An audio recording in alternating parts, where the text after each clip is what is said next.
اگلا ہے جی محمودہ حسین ہیں لاہور سے، کہتی ہیں عمران خان کی غیر موجودگی اور شاہ محمود قریشی کی قیادت میں آپ لانگ مارچ کو کیسا دیکھ رہے ہیں؟ کیا متبادل کے طور پہ عمران خان کو اپنے بڑے بیٹے کو میدان سیاست میں اتار دینا چاہیے؟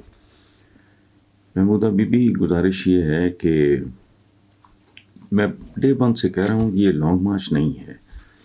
ہم بس لفظ استعمال کرتے ہیں، مثلا ڈیموکریسی ہے، کیا بکواس، فضول، بے معنی چیز، بے معنی پریکٹس، بے فیض کام، لیکن ہم یوز کرتے ہیں. اس طرح بہت سی باتیں ہم نے ہر طرح کا محکمہ بھی بنایا ہوا ہے پوری دنیا میں. وہ ہے نہیں کہ جی فلاں کے پیٹ سے پتہ نہیں کتنے کیپسولز نکال لیے ہیروئن کے.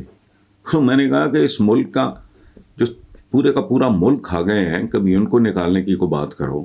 یہ کیا تم نے 40 یا 45 یا 50 کیپسولز نکالنی ہے؟ یہ کون سی بات ہے؟ اچھا، تو اس لیے لانگ مارچ، لیکن جو کچھ بھی ہے یہ ایک پلان ہے، ایک اسٹریٹجی ہے. اس کو ہم صحیح یا غلط، یہ ججمنٹ میں اور آپ نہیں محمودہ بھی آپ کر سکتے، چونکہ وہ سیانے ہیں، وہ تجربات سے، وہ بھٹی سے گزر کے یہ سونا کندن، پی ٹی آئی کا سونا کندن بن رہا ہے. تو وہ چل رہا ہے ایک معاملہ.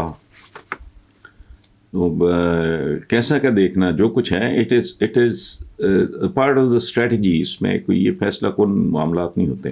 اچھا، یہ جو بات آپ نے کی یہ بات بہت زبردست ہے. کیا متبادل کے طور پہ عمران خان کو اپنے بڑے بیٹے کو میدان سیاست میں اتار دینا چاہیے؟ دیکھیں، بنیادی طور پہ 32 سال کا میرا ریکارڈ ہے، 33 سال کا کالم نگاری کا. میں نے جو کچھ موروثیت پہ لعنت جتنی بھیجی ہے وہ بالکل اپنی جگہ پہ، وہ ٹھیک ہے. موروثیت بادشاہت میں ہوتی ہے، کاروبار میں ہوتی ہے، کھوکھا، مل، پلانٹ، پروجیکٹ ہے، کوئی زمین ہے، کوئی جاگیر ہے، وہ آگے منتقل ہوتی ہے. سیاست تو اپنے بلبوتے پہ ہوتی ہے. لیکن پرابلم ہے بہت بڑا. میں خود کنفیوز ہو گیا ہوں.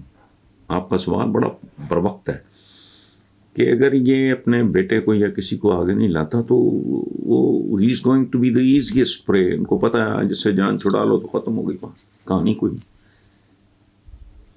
وہ خوف جو بے نظیر بھٹو کے ہوتے ہوئے طاری تھا، وہ خوف نہیں ہے. اس لیے مجھے نہیں پتا، میں سچی بات ہے، میں تو ایک طالب علم سا آدمی ہوں. میں نے عقل کل ہونے کا تو کبھی دعویٰ نہیں کیا. I am too humble to. لیکن آپ نے جو جس طرح توجہ دلائی، آپ یقین کرو میں 20 بار یہ بات اپنے طور پہ سوچ چکا ہوں. لیکن پھر میں سوچتا ہوں میں پوری زندگی کی نفی ہو جائے گی. لیکن پھر سوچتا ہوں کہ ہوتی ہے تو جہنم میں جائے، ہوتی رہے. اس وقت اس ملک کی ریکوائرمنٹ ہے کم از کم وہ ایک بہتر نہیں، بہترین ماحول میں پلے ہوئے بچے ہیں. ان کو تو 15-20 سال یہی نہیں سمجھ آنی کہ کرپشن نام کی بھی کوئی چیز ہوتی ہے، ٹیٹیاں کیا ہوتی ہیں، فلانا کیا ہوتا ہے، ان کو تو پتہ ہی نہیں. تو ایک آئیڈیل چوائس سے تجربہ کرنا چاہے. لیکن ظاہر ہے اس کا فیصلہ میں نے یا آپ نے تو نہیں کرنا، یہ عمران نے کرنا ہے یا ان لڑکوں کی والدہ نے کرنا ہے.